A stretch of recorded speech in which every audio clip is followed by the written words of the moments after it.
Hey everyone, it's Ashlena. Welcome to the Warning Wednesdays. Today's really exciting because I'm doing the poll. And if you don't know and you're new to my channel, I do a poll every month for the Warnings content, and the patrons get to vote. And you can be a free patron to do this. So feel free to head over to Patreon and become a free member. You can be a part of the polls and all that good stuff. I'm excited for this one because it is the Warning really just talking about the album Keep Me Fed track by track. So we're going to watch all of them in one go. They're not very long videos, so not sure why they didn't release them just as one video, but I kind of dig their playlist on their YouTube channel where they'll talk about the song and then the music video comes on after. And although they don't have music videos for everything, I think that playlist looks so well done. I just appreciate nice playlists on YouTube. Can I just say the amount of videos coming from the Pepsi Center lately? I don't have time for this. I don't have time. I feel like after this poll is done, I might just do some randoms on Wednesdays for a little bit just to catch up. So let me know if you guys are okay with that. If not, I'll continue the polls. But I just really want to get through all the Pepsi Center stuff. And then maybe we'll just go back to the polls after that. And I want to do Vakin too, which is going to take a long time since it's like an hour long. So much to do. So much content. All right, so we're going to start this video. I'm going to pull up the first video, which is just an intro that they did. I'm not sure if it's an intro to the album. I'm not sure if it's just an introduction to this series of the Keep Me Fed track by track. So let's get into it. And I'm really excited to watch these and see what they have to say about each song, especially my favorites, which I'll mention when we get to that song. Hey, we're The Warning. I'm Danny. I'm Pau. I'm Ale. And today we want to talk to you a little bit about our newest album, Keep Me Fed.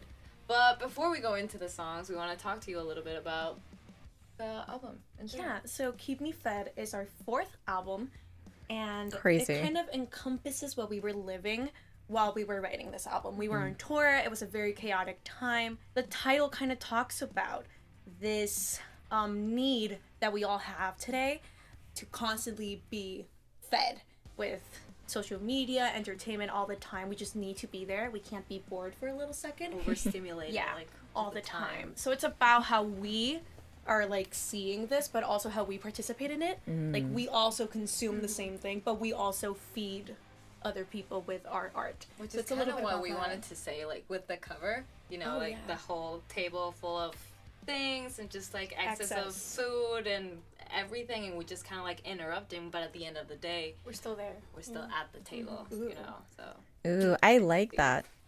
I really do like that explanation of, you know, the Keep Me Fed album artwork. I think the album artwork is so beautiful. They did a phenomenal job, and whoever took the photos for that, just exceptional.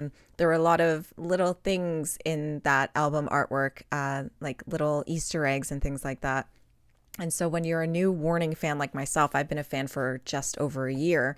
I obviously don't get everything and figure out those Easter eggs as quickly as someone who's been their fan for, say, 10 years. So I appreciated everyone who came to me saying, oh, did you notice this? Did you notice that? And I'm like, nope, I did not.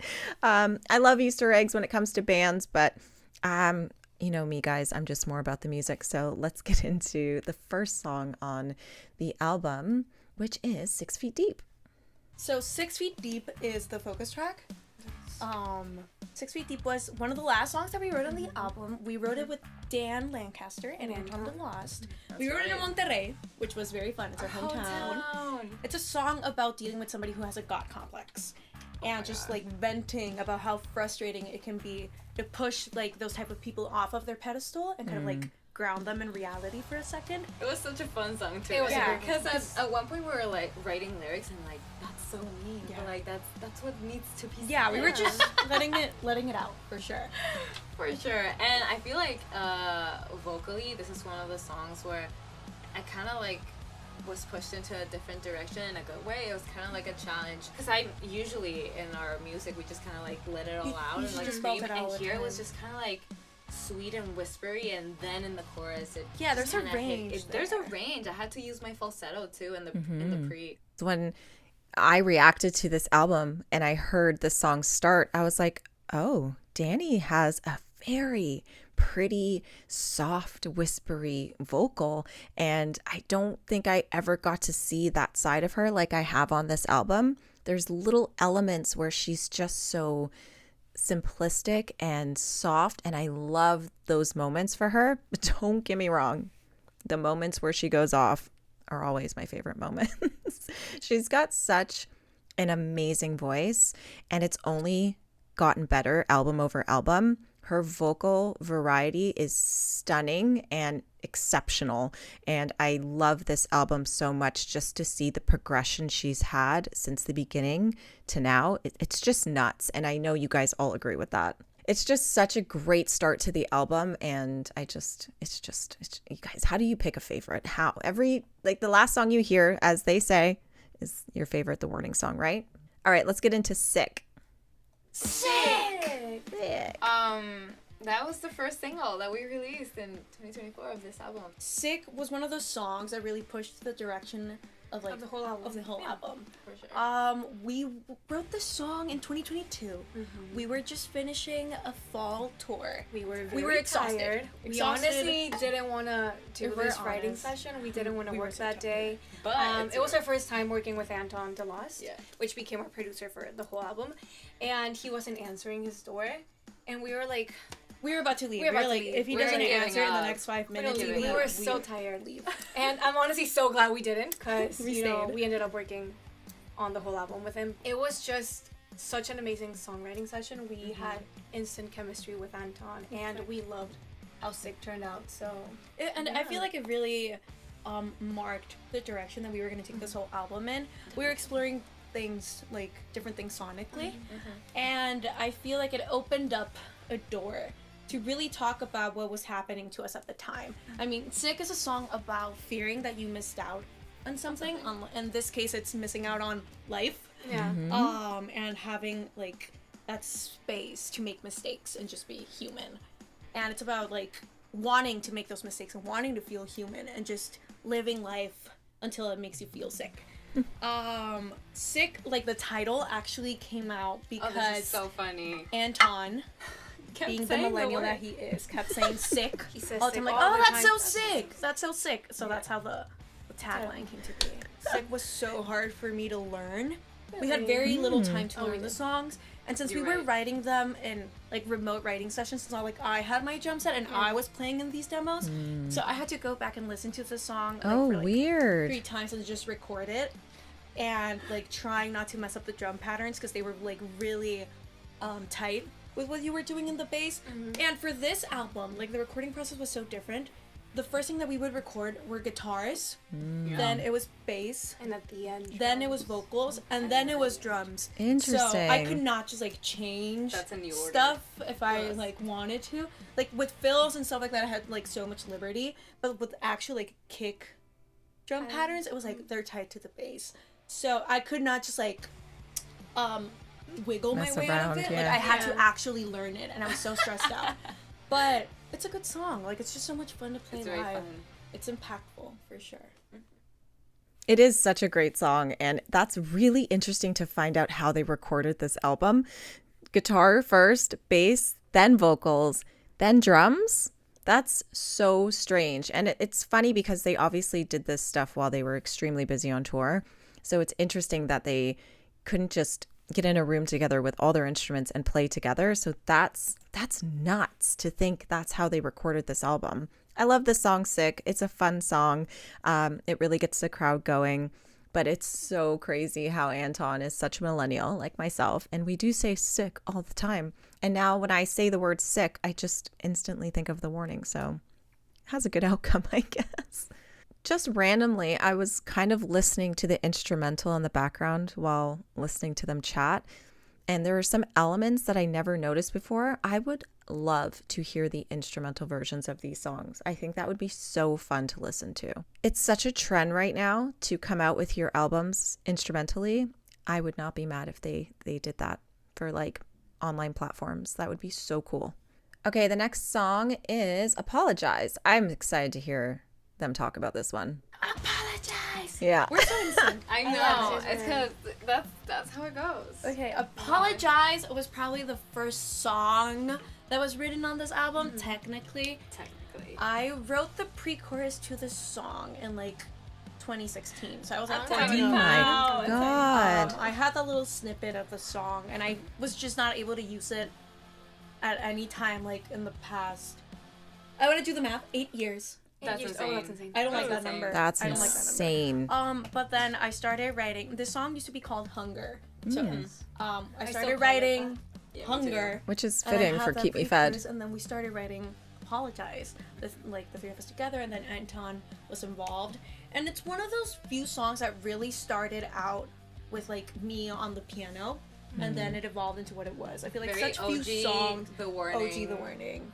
Kind of. Songwriting I honestly process. loved how this song turned out. I feel like it takes you on a journey. Like the whole song is just like the drop is just so unexpected, and I really love how like the song turned used out to from be like so what it different. was. It used to be so different. I love how it turned out because I would have never imagined it turning out that way, and I honestly Used to just be kind love of the song. bad. Yeah. Even Honestly. the Used to be ending, we kinda bad. totally winged that out. Yeah, like In in the the studio. studio, Yeah, like- At the very last, like Mm. also the chorus. We didn't have a chorus. You're right. I We remember were like we it all was gave up on verse. this song. I It was remember yeah. this. We all left like in the it. studio, like even Anton, we were just like so stressed because we weren't finding, chorus. we The couldn't find riff like, sucked. The riff was yeah. mine. I'm a drummer, so it Yeah. was not the best. And riff we in the all world. kind of gave up on it. Like we were just like so stressed, we couldn't find the right riff, the right like sound, and it just at the end like And now I love it. it all just came together. It is. I love it. We released like the little snippets, and it's the song that fans are most looking forward to. Yeah. And They were I love captivated that. by it, yeah. And I get to scream on the song. I get to passionately scream, apologize. I get to hear Over you and over live again. in my Oh. ears. Oh yeah. And I have to say this because, I mean, I had to learn how to play the whole song with a slide on my finger because That's that riff in the nuts. chorus has the slide. I've never played with a slide Really? before. I did not know that. So I had to learn how to do it in the studio and then for the live. We have to versions. practice it for the live Like, versions because it's bound to I be had fun. never done that before, and it's like challenge accepted. You ate. for sure. I didn't know you haven't done that before. Never. Congrats. Thank you. Congrats.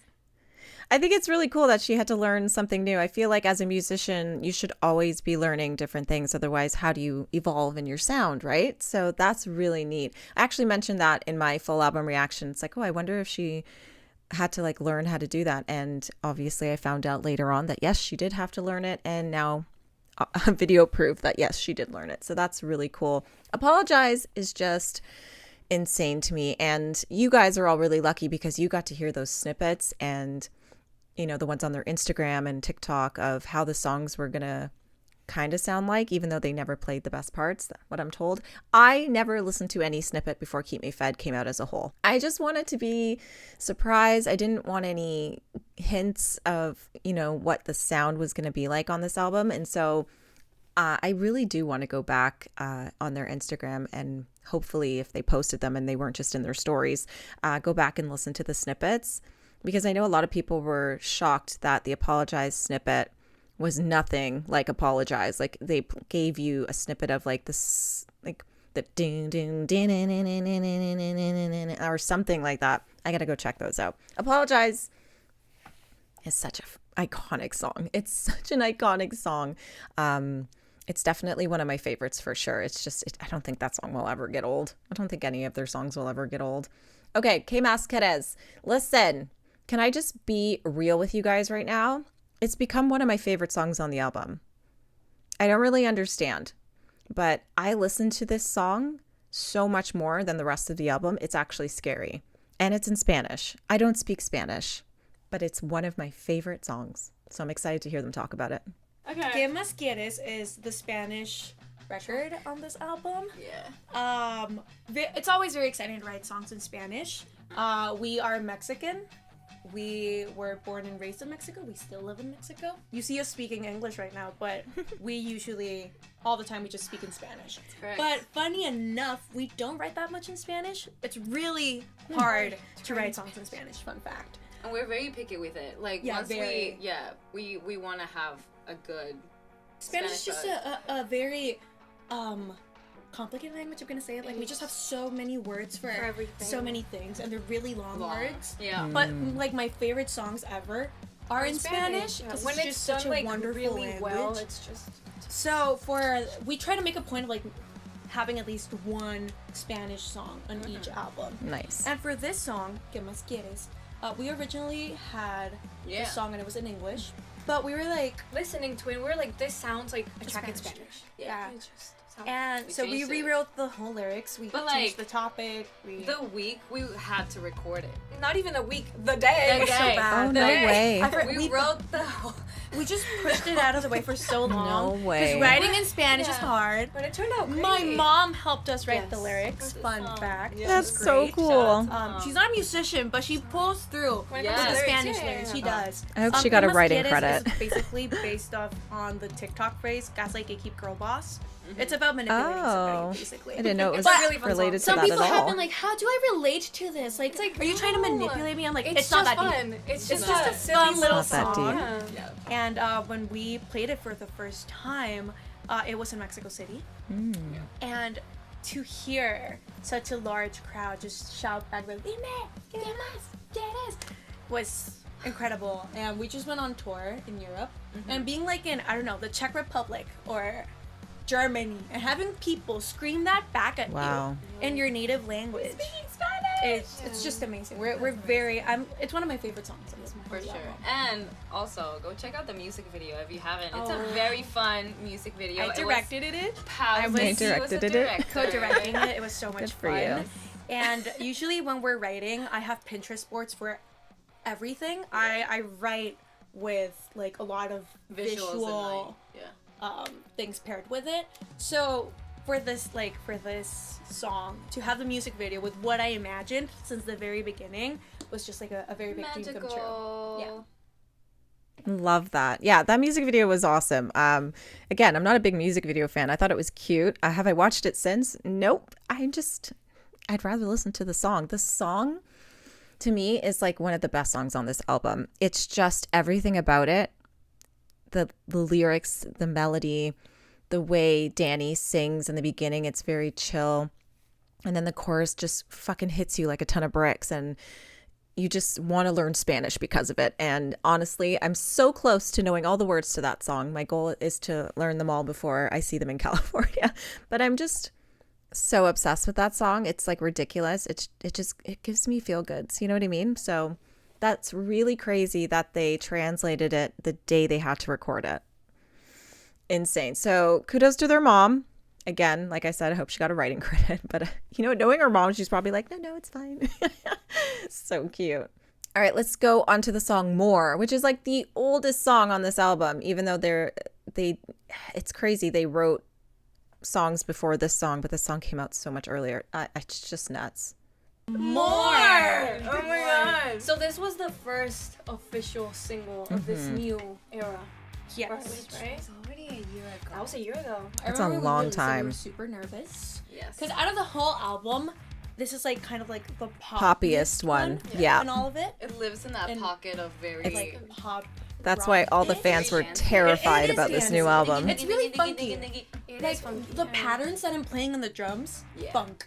It's Yeah. I like the bass. fun. Ooh, All the bridge. the harmonies that we're doing are very funk related as well. The Like, harmonies are disco-y, everything. 70s. For sure. So we were scared of how people were gonna react to it.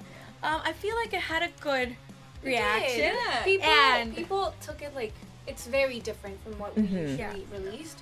So I feel like people were kind of like, do I like it? Do I not? But now. But people when we like play it live, I actually, love playing that song live. it is such a It's hard-hitting so fun. song. Yeah. And Yeah. there are various. Now that like a year has passed, we play it live, and it starts, and people go absolutely insane. Yeah. We wrote More with Anton DeLost and Nico Rubio. It was one of those times. I feel like it's the only time where we've had another songwriter in the room who can also speak Spanish. Yep. It was So that was so That's different cool. for us. It was really fun. And More is about wanting more in life and just like looking for that constantly. And I play the cowbell on this song. That's true. That's And true. actually, it is one of the hardest parts in like the whole album. I struggle so much to like actually like be I in can the see pocket. your face of Like, like yeah. concentrating playing that live. Get it Yeah. right. Get it I- right. I'm Also- usually just staring at the cowbell. That was like I think that was the first song I recorded on the bass, and it was so different because Anton loves like doing slides and bends and stuff like that. Anton and his slides. And because Danny recorded like guitars first, I had to match My every slide and bending Danny did perfectly, and it was so hard. I remember I was in that booth for like 2 hours recording the backing vocals for this because there's just so many layers. Yeah. But honestly, It turned so out good. great. I So love good. They're them. really Yeah. good I love harmonies it. on this song. I I love love them. Yeah, the best part about More is literally for me is the vocals. The harmonies on the song are stunning, and that's what draws me into the song over and over and over again. Just listening to it, hearing those background vocals, hearing the main vocals all kind of collide together. It's just a beautiful song. Although it is the oldest song I've been listening to from this era. And I always think, oh, More, yeah, More is good. And then you hear it and you're like, oh, this song is so good. Like, how do you get sick of it? You can't. Okay, we're going to get into Escapism, guys. After Qué Más Quires, they're usually tied, but Escapism, I don't know what it is. It must be the lyrics, but if I had to choose a favorite song off Keep Me Fed, and this has been since listening to it from the first time until today, it's still Escapism. It's Escapism, and sometimes I'm like, no, it's Qué Más Quires, but it's always Escapism. I don't know what it is. I love this song so much, so I'm excited to hear them talk about it. Escapism. I love that we've said this about a couple of songs, but I feel like it's the first song we wrote for this album. This was our second ever co-write. Yeah. Through Zoom. It was through Zoom. But you know what? Yeah, this song was a COVID baby. Like, Yeah. literally, it's like a Zoom session It was in 2021. in our basement, kind of like, let's write something. Yeah, It was we like wrote our it with second Boone, song. and Songwriter, he was yeah. amazing to work with. We were still getting used to like writing with other people, and since it was through Zoom, Boone was like doing the track, and we were top lining. Yeah. And I had never heard the term top line before. It was like, you can top line, and I was like, what does is that that? mean? Please explain yourself. But it was just so much fun. The topic is not that fun. Escapism is about trying to escape your reality and just being in your head the whole time, like daydreaming the whole time. I call it the Halloween song because it has a Halloween vibe. Maybe that's why I love that, it. That riff, doo-doo-dee, Yeah. does that not sound like Halloween? It does, yeah. It does. But the song changed a lot. Like when the drum pattern changed into the, I feel like that's when it hit me. Like, oh my god, like I'm gonna be able to dance to the song and like violently headbang to it as well. It was just a very nice mix. And on of the those two vocals, it's feelings. like very low. I feel like super I It's feel so like it's our low. lowest chorus. as well. is. I Yeah. think we've never done Oh, a we were chorus that worried does about not go that. up. We and were then really just worried about that. But we and then- made a point of it when we were writing the song. We were like, we don't Like- want to do a typical chorus where Yeah. you just spelled it out. We want to do something different. And we made it work. The three of us sing in that part. It's like gang vocals. So When we were recording the gang vocals for that, oh my god. So the studio where we recorded vocals, guitars, and basses in.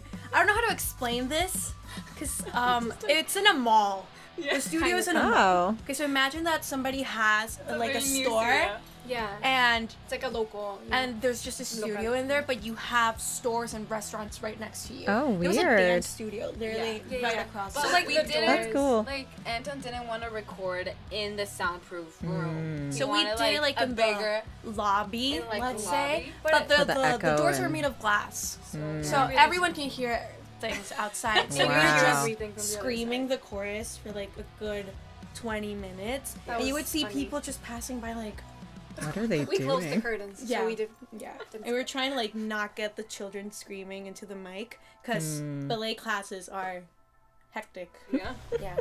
But Escapism was one of my favorite songs to record. Yeah. Because when you do get those drum patterns, like with the bass, when I was tight It's so and grooving, So good. I felt like a complete like machine. I felt Oh, so wow. powerful when things did go. Now, playing that live, It's gonna I be feel like it's interesting. either gonna be like the most impactful thing that we've ever played. It Wow. was like Hey, underwhelming. Or like, Honestly, it's gonna be the most impactful. Wait, It's gonna it be- went pretty well. Manifesting. Yeah. Rehearsal, so Yeah. Yes. I dig have it. high hopes for it. Oh man, it's insane to think that this song might not be on the set list because of how difficult it might be to perform, but I really hope it is because it is my favorite song. So either in California or Toronto, I'm hoping for Escapism. LA has an amazing memory. Does anyone else get that? She remembers everything, and then the other girls are like, "Oh yeah," it's just crazy how much she remembers. So I appreciate that, those little tidbits of information. recording in a mall with a ballet class next door. That's nuts. But I totally get the reasoning behind not wanting to record in a studio because it's completely soundproof. You kind of do sometimes want those vocals to sound a little bit more airy. So recording somewhere where it's kind of glass walls, it sounds a little cooler. So that's really neat. Okay, Satisfied. Tell me, are you satisfied? Okay, so this song also a Zoom song, Zoom writing session.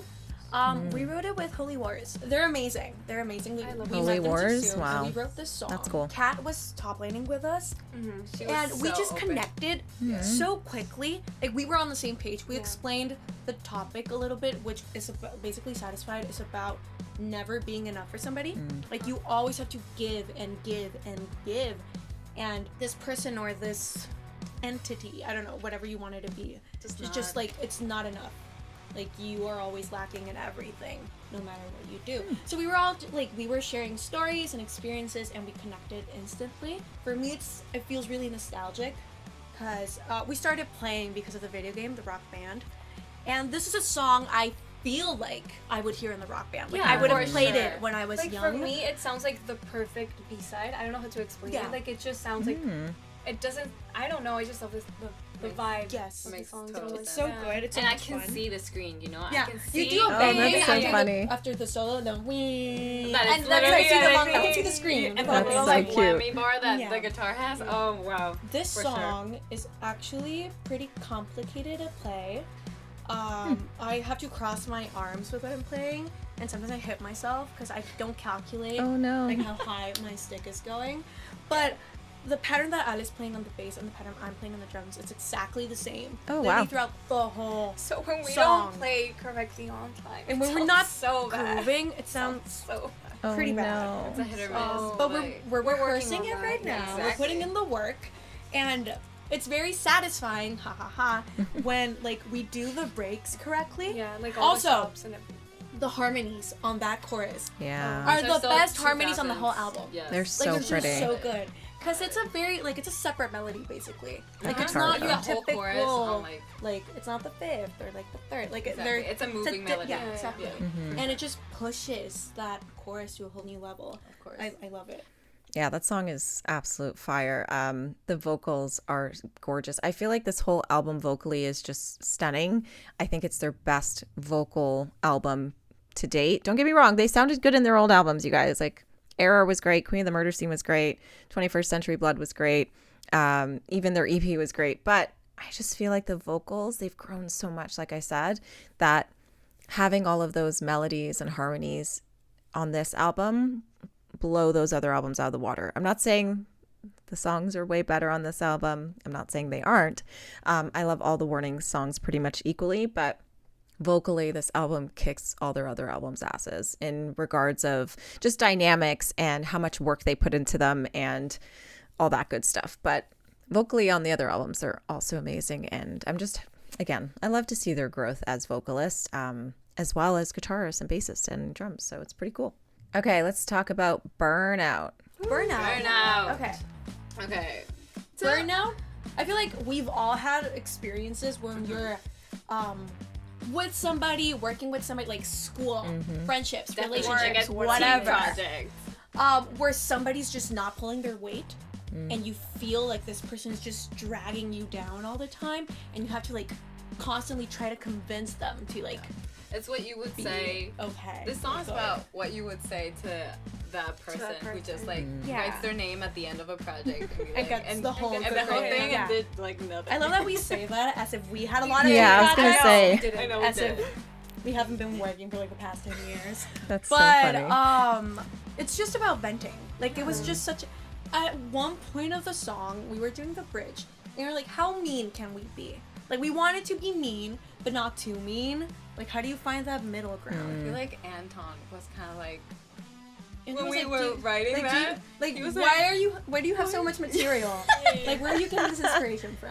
Yeah, We wrote this just, song like, with split it Anton out. DeLost and Sam Sam Hollander, which was very different because Anton was in the room. He was in Monterrey with us in pre-pro, And Sam was on Zoom. But yeah, it was one of those songs that immediately after we wrote it, we all loved it. Like we all loved the song. When you walk out of a room saying like that's a hit, that's a good song. Nice. Like sometimes you walk out of a songwriting session, you're like, it could use some work and it'll get there. But like this song, we just wrote it and we literally didn't change a loved thing. it. Like we didn't change anything after like Nice. that writing session. And We just weren't, recorded like, it. We all loved it. We all like were listening to it the whole day afterwards. Yeah, so I loved it so much. It's so much fun. Yeah. It's like a movie soundtrack type of thing. Yeah, Like, it's- that's how it I is. see it. Like a teenage coming of age movie. Yeah, like the intro. Cute. Yeah. Yeah, somebody's burning their car. and that's Especially the with song the. that's in background. Yeah. The bridge. It's just so much fun. I love it. Yeah, Burnout is a fire song. It's so funny that they said like, oh yeah, it's like a school project. It's like, wait a second, did you guys even go to school for that long? I don't think so. All right, let's hear about Sharks. Oh, Sharks. Guys, this song is nuts. Sharks sounds like It's the sharks. heaviest That's why song. it's named like that. Sharks came to be because it's also one of those few songs that I want this started out, instrumental so bad. by myself. Yeah. I was using like a little MIDI keyboard and I was doing a demo. I had a drum loop that I made, and I had a bass synth. And I was just beep boom, beep boop, boop, beep boop, beep boom, and like for me that sounded like Sharks. Yeah. So Sharks is about being judged all the time and being damned if you do or damned if you don't. So it's like, the tagline is "Don't bleed."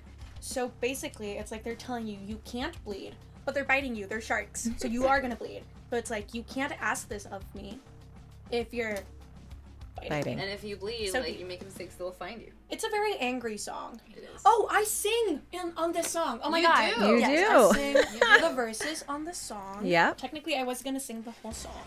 And then we were touring this whole time while we were recording this. And I was feeling so tired after every show because I sing every single backing vocal. Yeah. Ale sings some as well, but I sing most of them.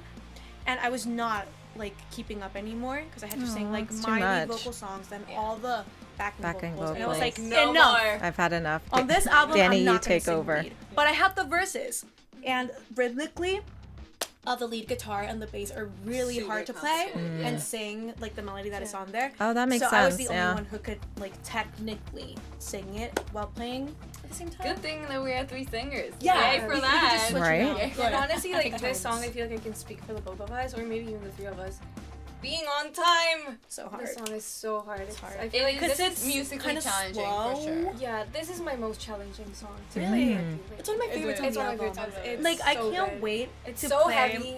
festivals, like heavy rock metal festivals, Yeah. and play that like- because they're gonna see 3 chicks go on stage, And you're gonna scream. and then open up the pit. Oh, that's where it came from. That's so funny. It's true. This is a heavy ass song for The Warning. You know, like when it first started, I just remember my face going, where is this going? And it's just such a great song. I love the meaning behind it. It's interesting that the guitar is too hard to sing the song along with it. So that's why Pau had to sing the verses. But it's also interesting that she said she didn't want to sing lead anymore because it's too exhausting, which is completely understandable. But it's also sad because I know a lot of people were looking forward to Pau doing lead vocals, but now you know why. 'Tis life, but I'm really glad she at least has Sharks. Okay, Hell You Call a Dream. Hell, you call it dreams. Used to be Belly of the Beast. Belly of the Beast. In the belly of the beast. Not Belly of the That's true. Really? In the okay. belly of the So, beast. So, Anyways, Hell, you call That's it dream. funny. It was the last song we wrote in our LA writing trip. Which by the end of that writing trip, we You were were done. exhausted. Mhm. Exhausted. Cried. We had no Aw. ideas. My dad would tell us like, you have no idea how much it hurts me to pick you up after every day and seeing like the life drained out of you. Like you look Aw. so tired. And we were. And we wrote it with Dan Lancaster and Curtis Peoples. Okay, so we met Dan when we were touring with Muse. Dan plays keyboards for Muse right now on tour. Yeah. And he was like, we should ride together. And we were like, We should people ride say that. together. People say that just to like strike up conversation. But he But was he was like, actually no. like He was booking like, it with Yeah, us. he Oh, was I like, love was that. Like, oh, Okay, for so sure. we went with him to the studio and we wrote that song. And we were talking about that push and pull of like how grateful and thankful we were for everything that we were doing, all the opportunities that we were getting, how much we were growing, and how much work that like we had. That's great. It was such an amazing thing. But also how incredibly exhausting it was and how tired we were and the lack of space that we had within our jobs to speak about it, to like actually process that tiredness, because touring is amazing. That time you're on stage connecting with people and sharing your music, amazing. Yes. I live for it. It's fantastic. But when you're off of that stage and you're sharing a bus with 15 people, there's no sharing showers with 15 people, you only eat sandwiches for breakfast, lunch, and dinner for 2 months. You're tired. It's not glamorous. Well, your body's telling you, like, please stop. And you're so exhausted. Like, your body does not work. You're not sleeping well. You're not eating well.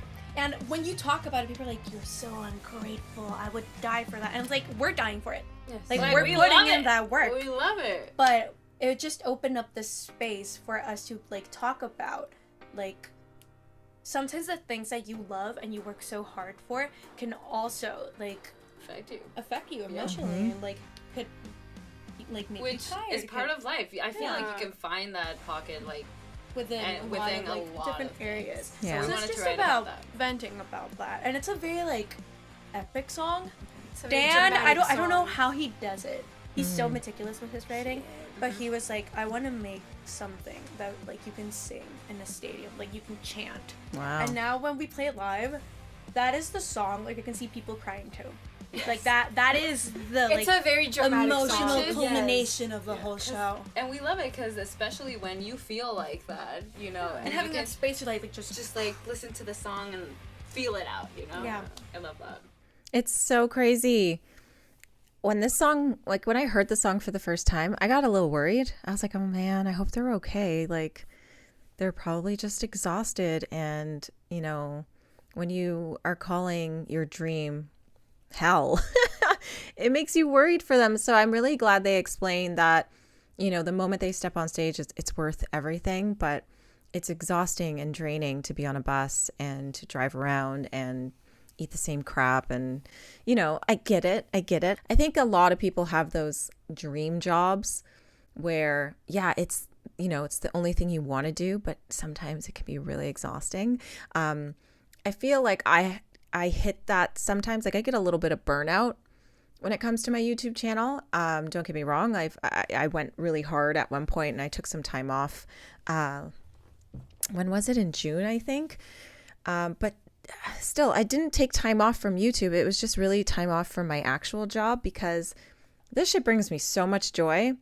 But there are times where I go and I'm scrolling on the YouTube comments and I'm like, how the fuck am I going to answer all of these? And I get like frustrated, and sometimes I just play like a really useless game on my phone for like 20-30 minutes. Yeah. And I don't even think because I just get tired. But it is coming to a point where I can't respond to everyone soon, and I'm going to have to realize that, even though I have, and I'm still trying my best. But yeah, I can see their job being way more exhausting than mine because I just sit on my butt, you know, but it's really nice to hear them say that they're doing great and that where the song kind of came from. It makes sense. Okay, we got 2 tracks left. This one is Consume.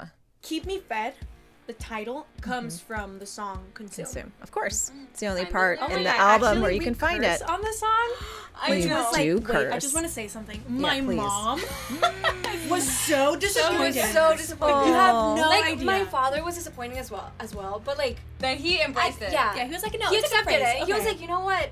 If you like take out the word, it's not as bad. strong. We're like, yes, exactly. But my mom every day she's trying to change the lyric. Like, why don't you say greedy little sucker, or like trucker? You can find something else. And I'm like, Mom.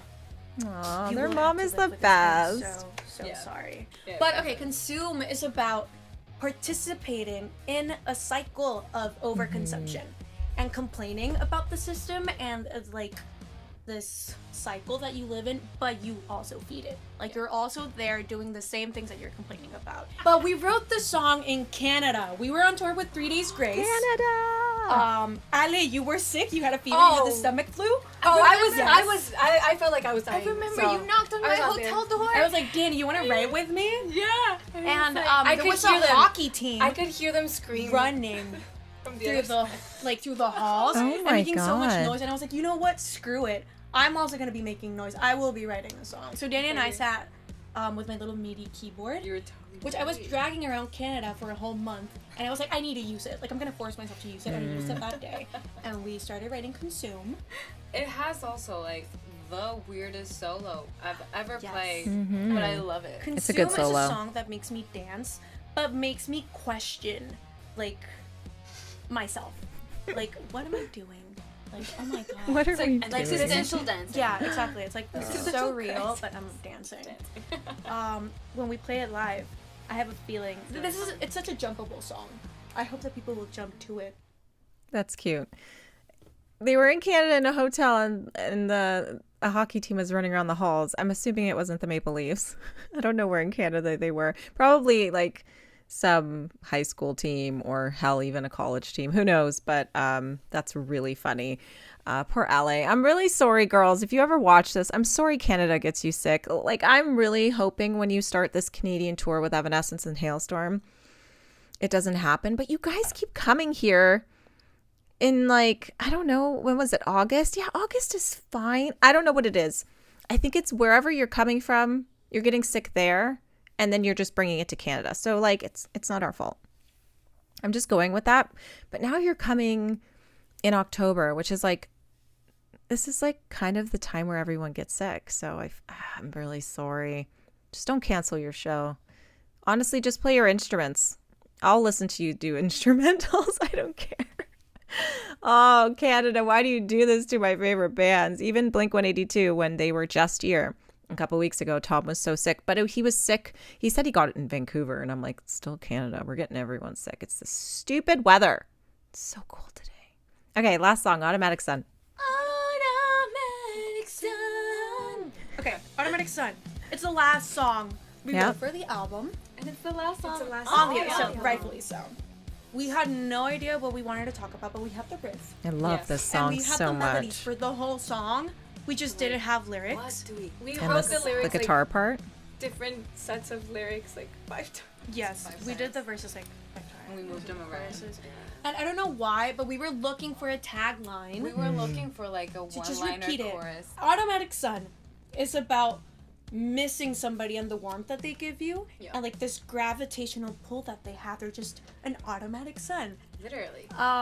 We had the phrase automatic sun before we had the meaning of the song, so everything was just built around what each of us were Once we- perceiving automatic sun as. Once we found that, it was very like easy to go down. Yeah, it that just lane. flowed. Yeah. The drums for this song are my favorite of the whole album. Hmm. They're so good. This is one of my favorite songs. This is Yeah. such a fun song to play live. It's sure. Great. so When fun. we do the pauses correctly, when I do when the fills flow like butter, Jesus we Christ. just look at feel each like- other and we're like, Jesus like you Christ. feel it. And you know, I vividly remember being in the studio and just listening back to it once we kind of like finished the demo, it hitting that outro, and we all just look at each other kind of like, Holy hell. Yeah, Like we man. did it. We Yeah, did it. man. This is the perfect closing yeah. to the album. And it's I think one of my favorite bridges as well. It is definitely like a very interactive song as well. So playing it live, hopefully it just keeps being better and better and better because it is my absolute favorite to play. Yeah, this song is just ridiculous. It's honestly also one of my favorite songs. Honestly, guys, I love this whole album. It's so good. It's so good. I loved watching this, man. I love seeing really like just behind the footage, just really like behind the scenes things, or people talking about how songs were written or, you know, produced, etc. I just love hearing the artist or band's perspective on things. It's one of my favorite albums this year, you guys. It's one of my favorite albums. I don't think anything else is going to really top it. I really don't. I can't deny it's been my most listened to. I'm really excited to see my Spotify Wrapped and see what comes up because I feel like this album just murdered everything else this year. Anyways, this video, I've been filming for 45 minutes. I don't know how that happened. I guess I did my math wrong because these were only like a couple minutes each, but whatever, it's all good. Thank you guys so much for watching this. My vinyl of the day is my Big Wreck album, In Loving Memory Of. If you haven't gotten a chance to check out that album, please do. Came out in 96. It's a little bit old, but hey, you never know. I've only been a fan of The Warning for a year. You've probably been a fan for 10 years. I've been a fan of Big Wreck for almost 10 years, right? Alexa, how many years ago was 1996? 1996 ended 27 years ago. You know those millennials who just don't really believe that 1996 was more than... I don't understand how 1996 was 27 years ago. Alexa, repeat. I'll repeat the song. No, Alexa, how many years ago was 1996? 1996 ended 27 years ago. Alexa, stop. Alexa, stop. 27 years? I've been a fan of this band for 27 years?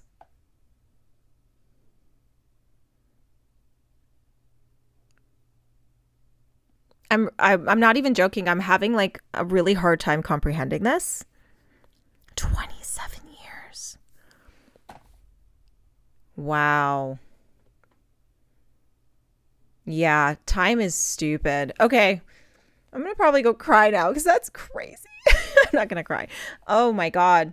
I've been a fan of this album for 27 years.